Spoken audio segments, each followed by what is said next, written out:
యేసు ప్రభు వారు ఏ కుటుంబములు లేకున్నా, ఏ వ్యక్తి జీవితములు లేకున్నా నిజమైన సంతోషము, ఆనందాన్ని మనం అనుభవించలేం.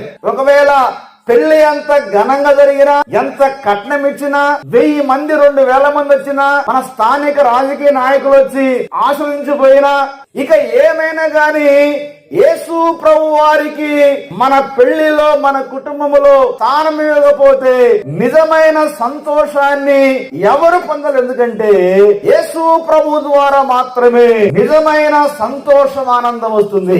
యేసు ప్రభు వారు లేని కుటుంబాలలో సమాధానం ఉండదు.